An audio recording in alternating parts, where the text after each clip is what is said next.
नमस्कार दोस्तों, हम फिर से लेकर आ चुके हैं आप लोगों के लिए शाम की सभी ताज़ा और बड़ी खबरें। फटाफट अंदाज में एक एक कर बताएंगे आपको आज देश और दुनिया से क्या बड़ी खबरें निकलकर सामने आ रही हैं। लेकिन उससे पहले दोस्तों एक नजर डालेंगे सुर्खियों पर। प्रधानमंत्री नरेंद्र मोदी के खिलाफ जमकर कांग्रेसियों ने किया हल्ला। बोले प्रधानमंत्री करते हैं, आपको बता दें दोस्तों, कब्रिस्तान और शमशान की बात, इनके ऊपर कब होगी कार्रवाई। वहीं पर अगली बड़ी खबर में हम आपको बताएंगे दोस्तों, अशोक गहलोत ने बीजेपी को घेरा। बोले मोहन भागवत और मोदी हिंदू राष्ट्र की बात करते हैं, इसीलिए अमृतपाल के हौसले बुलंद हुए खालिस्तान के लिए अलग जगह मांगने को। वहीं पर अगली बड़ी खबर में हम आपको बताएंगे दोस्तों, बिहार में हुई हिंसा के को लेकर तेजस्वी ने दिया सीधा जवाब। बोले जिन्होंने की हिंसा उनको मिलेगी सजा, बीजेपी कर रही है सियासत। वहीं पर अगली बड़ी खबर में हम आपको बताएंगे दोस्तों, दरअसल आपको बता दें, सड़क से लेकर संसद तक राहुल गांधी की चर्चा, बीजेपी में डर, राहुल क्यों नहीं ले रहा है अब तक जो बेल। वहीं पर अगली बड़ी खबर में हम आपको बताएंगे दोस्तों, सारी विपक्ष पार्टियों के साथ आए तेलंगाना के सीएम स्टालिन। आपको बताते चले 3 अप्रैल को होगी बैठक, भारतीय जनता पार्टी को घेरा जाएगा, सामाजिक मुद्दों पर भी होगी बात। वहीं पर अगली बड़ी खबर में हम आपको बताएंगे दोस्तों, दरअसल आपको बताते चले बीजेपी के साथ हो गया खेल। ममता बोली भारतीय जनता पार्टी ने कराई है हिंसा, यही लोग हैं जो देश में फैलाते हैं नफरत। वहीं पर अगली बड़ी खबर में हम आपको बताएंगे दोस्तों, आजम खान की आखिरी सीट उनके बेटे की जो है दोस्तों, अब उस पर भी बीजेपी की नजर। आपको बताते चले उपचुनाव में जो 16 सीट है उसको भी हासिल करना चाहती है बीजेपी। बताएंगे अखिलेश की क्या है रणनीति। वहीं पर अगली बड़ी खबर में हम आपको बताएंगे, संजय रावत का शिंदे के ऊपर बड़ा हमला। बोले जानबूझकर कराई है शिंदे ने यह हिंसा, उनके उद्धव के टाइम पर नहीं होती थी ऐसी कोई हिंसा। वहीं पर अगली बड़ी खबर में हम आपको बताएंगे दोस्तों, क्या राहुल गांधी भी दादी इंदिरा गांधी की राह पर है? क्या राहुल गांधी भी बदल देंगे सत्ता को? जी हाँ, राहुल गांधी की भी नजर दोस्तों कर्नाटक पर। बताएंगे क्या है आखिरकार कर्नाटक का पूरा इतिहास। तो सारी खबरें फटाफट अंदाज में देंगे, एक एक कर देंगे। फिलहाल खैर चलिए बढ़ते हैं सबसे पहली और सबसे बड़ी खबर की ओर। दरअसल दोस्तों आपको बता दें, सड़क से संसद तक राहुल गांधी के समर्थन में उतरी कांग्रेस। खरगे ने याद दिलाए मोदी के नफरती जहरीले भाषण। दरअसल दोस्तों आपको बता दें, प्रधानमंत्री नरेंद्र मोदी ने राहुल गांधी से 10 गुना, आप समझिए 10 गुना जहरीले भाषण दिए। और अगर मैं राहुल गांधी का भाषण देखूं तो राहुल गांधी ने उस भाषण में कोई ऐसी बात नहीं की है दोस्तों जिसकी वजह से उनको जेल भेज दिया जाए। लेकिन अफसोस की बात यह है कि बीजेपी ने सब कुछ में जल्दबाजी की और बीजेपी खुद फंस गई। आपको बता दें, अब कांग्रेस सड़क से हटने का नाम नहीं ले रही है। कांग्रेस ने तय कर लिया है कि वो तब तक सड़कों पर रहेगी जब तक कि वो बीजेपी को सबक नहीं सिखा देती। आपको बताता चलूं, मल्लिकार्जुन खड़गे ने कहा कि प्रधानमंत्री नफरत की बात करते हैं, कहते हैं अगर कब्रिस्तान बनेगा तो शमशान भी बनेगा। क्या दोस्तों ये आप समझिए कितना नफरती भाषण है ये। जहां पर ये भाषण प्रधानमंत्री दे रहे थे वो उत्तर प्रदेश था, लेकिन कोई प्रधानमंत्री से ये पूछे कि अरे भैया प्रधानमंत्री, ये धर्म संसद नहीं है जो आप धर्म संसद के उन जो है चेले चप्पलों की तरह नफरती भाषण दें। यही नहीं, प्रधानमंत्री ने साउथ कोरिया जाकर कहा कि भारत में पैदा होने वाले लोग अफसोस करते, कहते हैं कैसा देश है ये, कैसे लोग हैं ये, कहां पैदा हो गए हम, कैसी सरकार है ये। अरे यार छोड़ो, इस तरीके की बातें करी। और भी ऐसे ऐसे उनके भाषण है कि अगर मैं आपको सुना दूं दोस्तों तो आप कहोगे कि असली गुनहगार तो प्रधानमंत्री मोदी है, इनको सजा मिलनी चाहिए, लेकिन कोई सजा नहीं मिलती। भाई साहब, कोई अगर प्रधानमंत्री से उसकी डिग्री पूछा तो उसके ऊपर जुर्माना लग रहा है। मैं तो दोस्तों सोच सोच के हैरान हो गया हूं कि आखिरकार कोर्ट एक तरफ तो कहता है कि हमारी आलोचना मत करिए, हमारे बारे में बुरा मत बोलिए, लेकिन कोर्ट में जो जज बैठे दोस्तों वो भी इंसान ही है। और जिस कोर्ट ने राहुल गांधी को सजा दी है उस जज के बारे में तो मैं क्या ही कहूं दोस्तों। आप समझिए, हम अदालत की रिस्पेक्ट करते हैं लेकिन हम उन जज साहब के फैसले से बिल्कुल सहमत नहीं है। जज साहब ने जो फैसला दिया है दोस्तों, आप समझिए कि कितना पार्शलिटी वाला है, राहुल गांधी के साथ कैसा धोखा किया गया है। चलिए बढ़ते हैं एक और अगली बिग ब्रेकिंग की तरफ। बता दोस्तों अगली जो बड़ी खबर निकल कर आ रही है, आपको बताते चले दोस्तों, राहुल गांधी नहीं लेंगे बेल, जाएंगे जेल। जी हां, आपको बता दें राहुल गांधी का मास्टर प्लान हुआ ऑन, भारतीय जनता पार्टी मची भगदड़। दरअसल दोस्तों बीजेपी के लोग हर दिन जैसे जैसे दिन गुजरते जा रहा है वैसे वैसे बीजेपी अपना सर पकड़ती जा रही है। बीजेपी को इस बात का डर लग रहा है कि अगर राहुल गांधी ने बेल नहीं ली तो राहुल गांधी तो और भी बड़ा देश का नेता बन जाएगा।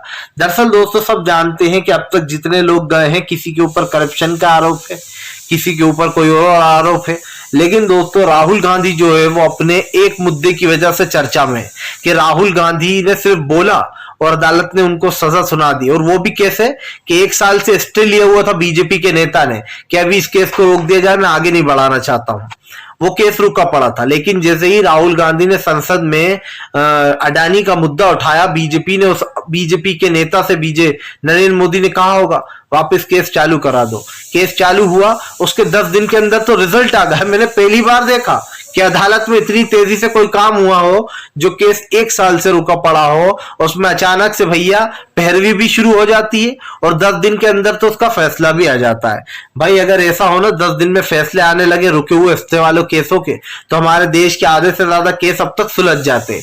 लेकिन सिर्फ राहुल गांधी के मामले में ही जो है यहाँ पर दोस्तों आप समझ सकते हैं किस तरीके से फुर्ती दिखाई गई। यही नहीं, उसके बाद राहुल गांधी को नोटिस जारी कर दिया गया कि बंगला खाली करो। आपको बता दें इसीलिए सड़क से संसद तक कांग्रेस जो है अब हल्ला बोल रही है। अब राहुल गांधी के जेल न जाने से बीजेपी को प्रॉब्लम है। एक कार्यक्रम के दौरान गृह मंत्री अमित शाह बोले कि राहुल गांधी को ऊपरी अदालत में जाना चाहिए, उनको रिलीफ मिल जाएगा, उनको जो इंसाफ मिल जाएगा। वो क्यों नहीं जा रहा है? अजीब का उनके अंदर एरोगेंस है। वो अभी तक मुझे पता चला है, उन्होंने कहा अमित शाह ने कि मुझे पता चला अब तक राहुल गांधी ऊपरी अदालत नहीं गए, यानी कि दोस्तों सुप्रीम कोर्ट नहीं गए।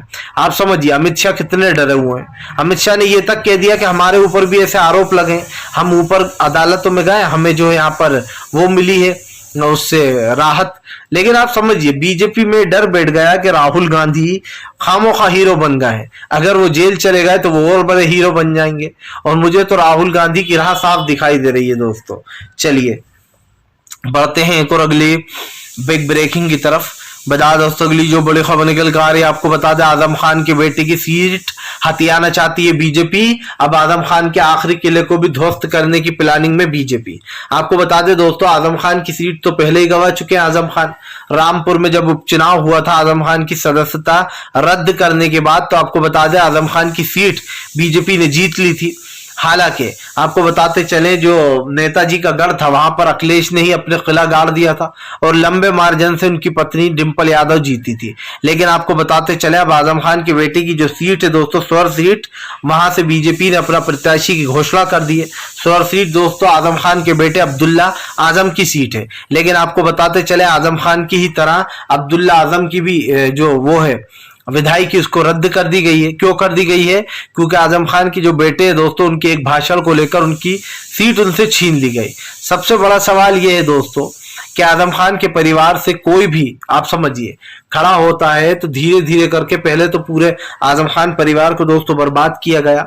और ये काम है योगी का।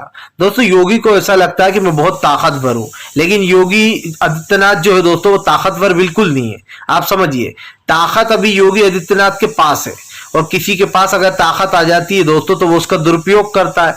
भाजपाइयों को लगता है हम बहुत ताकतवर हैं। अरे भैया आज सत्ता तुम्हारी है, कल किसी और की हो जाएगी। फिर देखता हूं कितनी ताकत दिखाते हो योगी आदित्यनाथ।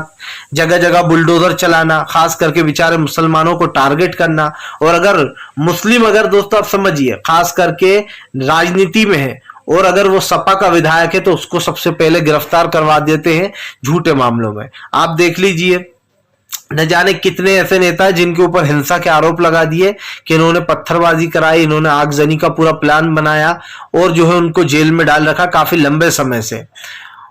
और बीजेपी उन्हीं लोगों को टारगेट करती है। चलिए बढ़ते हैं एक और अगली बिग ब्रेकिंग की तरफ। बता दोस्तों अगली जो बड़ी खबर निकल कर आ रही है, आपको बताते चले अशोक गहलोत का बीजेपी के ऊपर बड़ा हमला। बोले मोहन भागवत और नरेंद्र मोदी जैसे लोगों के नफरती भाषणों ने दी है अमृतपाल को इतनी ज्यादा हिम्मत जो वो अपना खालिस्तान बनाने के लिए थोड़ी जगह मांग रहा है। आपको बताते चले दोस्तों, इस वक्त अमृतपाल काफी सुर्खियों में है और अमृतपाल जो है काफी चर्चाओं में भी है। लेकिन हम आपको बताते चले दोस्तों, अमृतपाल को बीजेपी किसी भी कीमत पर, आप समझिए, अमृतपाल की जो एक तरीके से वो बड़ी है सोच, जो उसने हिम्मत दिखाई है, ये बीजेपी की वजह से बड़ी है। अशोक गहलोत ने कहा कि मोहन भागवत और बीजेपी हमेशा हिंदू राष्ट्र की बात करते हैं और जो लोग हिंदू राष्ट्र की बात करते हैं वही ऐसे लोगों को बढ़ावा देते। आपको बता दें, अशोक गहलोत का कहना है कि फिलहाल उस अमृतपाल की हिम्मत इसलिए इतनी हो गई क्योंकि नरेंद्र मोदी और मोहन भागवत हमेशा नफरती भाषण देते, जैसे धर्म संसद लगाओ। जाहिर सी बात है दोस्तों, दिल्ली में धर्म संसद लगते हैं, नफरती भाषण दिलवाए जाते हैं, मुस्लिमों को काटो, छुरी धार करा कर रखो, तमाम तरीके के भाषण। यही नहीं, खुद प्रधानमंत्री नरेंद्र मोदी जो है यहाँ पर दोस्तों अजीब और गरीब बातें करते हुए नजर आते हैं। कहते हैं कब्रिस्तान बनेगा तो शमशान भी बनेगा। जाहिर सी बात है, इस तरीके के भाषण लोगों के लिए खतरनाक साबित होते हैं। यही नहीं, हिंदू राष्ट्र बनाने वालों को नरेंद्र मोदी रोकते नहीं है। खुद गृह मंत्री अमित शाह बार बार राम मंदिर की बात करते हैं, कहते हैं हमें राम मंदिर नहीं, हमें तो जो है यहाँ पर हमें मस्जिद नहीं, हमें तो मंदिर चाहिए।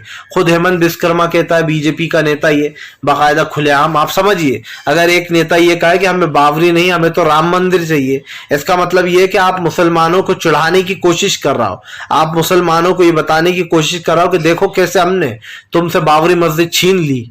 आप समझिए दोस्तों, वहां पर बाबरी मस्जिद ही थी और ये इस बात के तत्व है। लेकिन बात ये नहीं है दोस्तों कि वहां पर मस्जिद थी या मंदिर था, बात ये है कि मुस्लिम भाइयों ने इस फैसले को एक्सेप्ट किया हमारे हिंदू भाइयों की खुशी के लिए कि चलो यार ठीक है, भाईचारा बड़ी चीज है।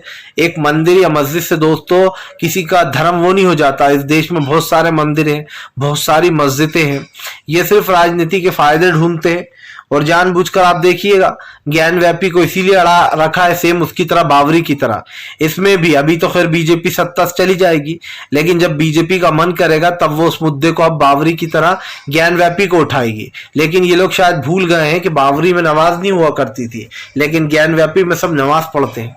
चलिए, फिलहाल तो दोस्तों ये है कि बीजेपी की हर एक साजिश जो है वो खुलकर लोगों के सामने आ रही है। चाहे ये कितना ही नफरत फैलाए, लेकिन हमारे हिंदू और मुस्लिम भाइयों का जो भाईचारा है वो कभी खत्म नहीं होगा। चलिए बढ़ते हैं एक और अगली बिग ब्रेकिंग की तरफ। बता दोस्तों, अगली जो बड़ी खबर निकल कर आ रही है, आपको बता दें, राहुल गांधी के समर्थन में उतरा पूरा देश। मेरा घर राहुल गांधी का घर ने, आपको बता दें, जगह जगह दीवारों पर लग गए पोस्टर। दरअसल दोस्तों भारतीय जनता पार्टी परेशान हो गई है। राहुल गांधी रातों रात, आप समझिए, इतने ज्यादा फेमस हो गए कि राहुल गांधी के समर्थन में जनता उतरे पड़ रही है। आपको बता दें, हर एक ने अपने घर के बाहर पोस्टर चिपका दिए, मेरा घर राहुल गांधी का घर, और ये बात बीजेपी को हजम नहीं हो रही है। आपको बता दें, जितने भी कांग्रेसी है वो सड़कों पर नजर आ रहा है।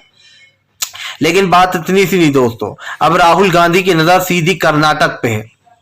दादी इंदिरा गांधी के रास्ते पर राहुल गांधी चल पड़े। दोस्तों माना यह जा रहा है कि क्या राहुल गांधी भी दादी इंदिरा गांधी की तरह बदल देंगे सत्ता को? क्या वो भी इतिहास को दोहराएंगे? इतिहास को दोहराएंगे इसलिए कह रहा हूं मैं दोस्तों, क्योंकि जैसे कि मैंने आपको कहा है कि एक बार इंदिरा गांधी ने वहीं से कर्नाटक से वापसी की थी। एक बार 153 सीट पर इंदिरा गांधी सिमट गई थी और हार के बाद जब इंदिरा गांधी की राजनीति में वापसी हुई थी तो वो कर्नाटक ही था जिसने संजीवनी का काम किया था इंदिरा गांधी के लिए। आपको बता दें दोस्तों, इंदिरा गांधी के नक्शे कदम पर ही राहुल गांधी भी चल रहा है। माना जा रहा है कि कर्नाटक के रास्ते प्रधानमंत्री नरेंद्र मोदी को सत्ता से बाहर करेंगे राहुल गांधी। सबसे बड़ी बात यह है दोस्तों, कांग्रेस इस देश की सबसे मजबूत और सबसे पहली पार्टी है। इससे पहले कोई सी पार्टी नहीं थी, बाद में बीजेपी बनी कांग्रेस को देखकर। लेकिन बात सिर्फ इतनी सी नहीं दोस्तों, बात यह है कि राहुल गांधी अब इंदिरा गांधी के रास्ते पर चल रहा है। देखिए दोस्तों, जब रास्ता इंसान चुन लेता है तो उस पर मुश्किलें भी होती हैं, लेकिन मुश्किलों पर चलकर ही इंसान जीतता है, चाहे वो आपकी जिंदगी हो या फिर कोई फैसला हो। ऐसे में राहुल गांधी का ये फैसला दोस्तों बीजेपी के लिए मुसीबत बनेगा, क्योंकि सब जानते हैं कर्नाटक में ज्यादातर पढ़े लिखे लोग हैं दोस्तों। वो लोग हिंदू मुस्लिम पर विश्वास नहीं करते। जैसे आपने देखा होगा केरल के लोग, वो हमेशा पढ़ी लिखी बातों पर विश्वास करते हैं, हिंदू मुसलमान जैसी ढकी अनूसी बातों पर विश्वास नहीं करते। और पढ़े लिखे इंसान की ये खासियत होती है दोस्तों, वो कभी भी हिंदू और मुस्लिम पर बात नहीं करता है। इसीलिए माना जा रहा है कि राहुल गांधी की यह राजनीति बीजेपी के लिए घातक साबित होगी। आपको बता दें दोस्तों, राहुल गांधी की हिम्मत की दाद देना पड़ेगी। राहुल गांधी जिस तरीके से लड़ रहा है बीजेपी से शुरू से, आज 9 साल हो गए लड़ते लड़ते, इससे भी पहले से खैर लड़ रहा है, लेकिन 9 साल इसलिए कह रहा हूं कि जब से नरेंद्र मोदी सत्ता में आए उसके बाद उन्होंने राहुल की छवि बिगाड़ना शुरू किया। राहुल गांधी का पप्पू नाम किसने रखा? बीजेपी ने रखा। लेकिन दोस्तों आप समझिए, एक हार्वर्ड यूनिवर्सिटी में पढ़ा लिखा व्यक्ति, जिसको दोस्तों अच्छी खासी नॉलेज है राजनीति की, जिसको पता है देश को कैसे चलाना है, और एक तरफ हमारे प्रधानमंत्री जिनकी डिग्री क्या है ये अगर पूछ लो तो जुर्माना लग जाता है, उनको खुद को ही नहीं पता होगा मुझे लगे उनकी डिग्री क्या है। फिलहाल चलिए बढ़ते हैं एक और अगली बिग ब्रेकिंग की तरफ। बता दोस्तों अगली जो बड़ी खबर निकल कर आ रही है, संजय रावत का बीजेपी के ऊपर बड़ा हमला, बोले हिंसा फैलवाने वाली बीजेपी और शिंदे सरकार। दरअसल दोस्तों महाराष्ट्र में फैली हिंसा को लेकर संजय रावत बीजेपी के ऊपर हमलावर हो गए। संजय रावत का कहना है कि जब सरकार में जो उद्धव ठाकरे थे तब महाराष्ट्र में कोई हिंसा नहीं फैलती थी, हमने कभी हिंसा को फैलने नहीं दिया, ये सब कुछ बीजेपी करा रही है। और अगर दोस्तों एक तरीके से कनेक्शन देखा जाए तो ये सच भी हो सकता है। आप देखिए कि रामनवमी के दिन ही दोस्तों पत्थरबाजी क्यों हुई? इतने दिन से सब शांत चलता रहता है, जैसे ही कोई हिंदू या मुस्लिम भाइयों का त्योहार आता है दोस्तों पत्थरबाजियां शुरू हो जाती हैं। ये पत्थरबाजी कौन कराता है दोस्तों? ये पत्थरबाजी कराती है बीजेपी, क्योंकि बीजेपी चाहती है दोस्तों कि चुनाव से पहले हिंदू मुसलमान हो जाए तो बात बन जाए, क्योंकि जाहिर सी बात है कर्नाटक के चुनाव की तारीखों का ऐलान हो गया है और कई दूसरे राज्यों में भी अब चुनाव आने वाले हैं। 2024 का बिगुल बज चुका है, लगभग 4 महीने निकल गए हैं 2023 के, चौथा महीना यानी कि चल रहा है दोस्तों। अब 4 महीने निकलने के बाद ये कहना गलत नहीं होगा कि बस मुश्किल से 8-10 महीने चुनाव में बचे होंगे, 10 से 10 महीने। लेकिन दोस्तों बीजेपी को इस बात का डर सता रहा है कि फिलहाल हमें इससे पहले एक नैरेटिव सेट करना है, जैसे बाबरी मस्जिद और राम मंदिर था पिछली बार, तो अब की बार बीजेपी क्या यूज करने वाली है। आपको पता होना चाहिए दोस्तों बीजेपी की राजनीति यहीं से शुरू होती है। वो मंदिर मस्जिद का जिक्र सिर्फ अपने फायदे के लिए करती है, वरना जब हिंदू भाइयों की हत्याएं होती है, खुद बीजेपी के लोग, उनका प्रशासन ही मार देता है हिंदू भाइयों को, तब बीजेपी चुप रहती है। आप देखिए हाथरस की एक लड़की के साथ गैंग रेप किया जाता है, रेप करने वाले भी हिंदू और लड़की जो मरी वो भी हिंदू दोस्तों, आप समझिए। उसके बाद भी उस बेचारी लड़की को इंसाफ नहीं मिला, तीनों आरोपियों को बरी कर दिया गया। एक जो हिरासत में उसका भी वकील कह रहा है उसे भी मैं छुड़ा लूंगा। ये है मोदी और योगी का लोकतंत्र। यही नहीं दोस्तों, अभी हाल ही में आपने देखा होगा कैसे एक ब्राह्मण लड़की को दोस्तों, ब्राह्मण लड़की जो थी वो माँ और बेटी को दोनों को जिंदा जला दिया गया, उनके घर पे बुलडोजर चला दिया गया। जब ये मुद्दा खूब उठा, नेहा राठौर ने उठाया, उसको डराने की कोशिश की गई, पति को जॉब छोड़ना पड़ी, तमाम ऐसे मुद्दे दोस्तों जिसमें बीजेपी घिरी हुई है उससे वो भाग निकलने की कोशिश करती है। चलिए बढ़ते हैं एक और अगली बिग ब्रेकिंग की तरफ। बता दोस्तों अगली जो बड़ी खबर निकल कर आ रही है, आपको बता दोस्तों विपक्ष ने घेर लिया बीजेपी को 3 तारीख के दिन, जी 3 अप्रैल के दिन होगी बैठक। दरअसल आपको बताते चले दोस्तों तेलंगाना के सीएम स्टिंग ने जो है यहाँ पर ये बैठक बुलाई है। पहली बार दोस्तों स्टिंग पार्टियों के साथ आ रहा है। यही नहीं दोस्तों, इनके स्टॉल जो है दोस्तों, इनके स्टॉल पहली बार किसी के साथ आए हैं। ऐसे में माना जा रहा है कि अब विपक्षी एकता बीजेपी के ऊपर भारी पड़ रही है।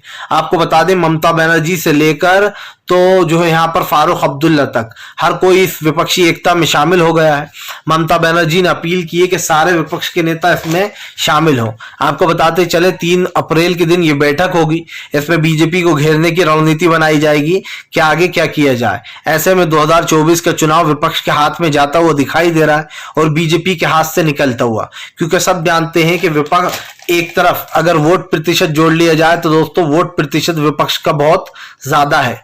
फिलहाल चलिए बढ़ते हैं एक और अगली बिग ब्रेकिंग की तरफ। बता दोस्तों अगली जो बड़ी खबर निकल कर आ रही है, आपको बताते चले दोस्तों मोहन भागवत के ऊपर हमलावर हुए ओवैसी पूछ डाले 2 सवाल। दरअसल दोस्तों मोहन भागवत ने कहा कि पाकिस्तान और इंडिया के 2 हिस्से हो गए, लेकिन पाकिस्तान भी इस बात का दुख मना रहा है कि गलती हो गई बंटवारा कर कर। आपको बता दें मोहन भागवत से ओवैसी ने पूछा कि जब ऐसी बात करते हो तो मुसलमानों के बारे में सोच भी लिया करो। जब मुसलमानों के ऊपर अत्याचार होते हैं तब बीजेपी और मोहन भागवत दोनों गायब रहते हैं।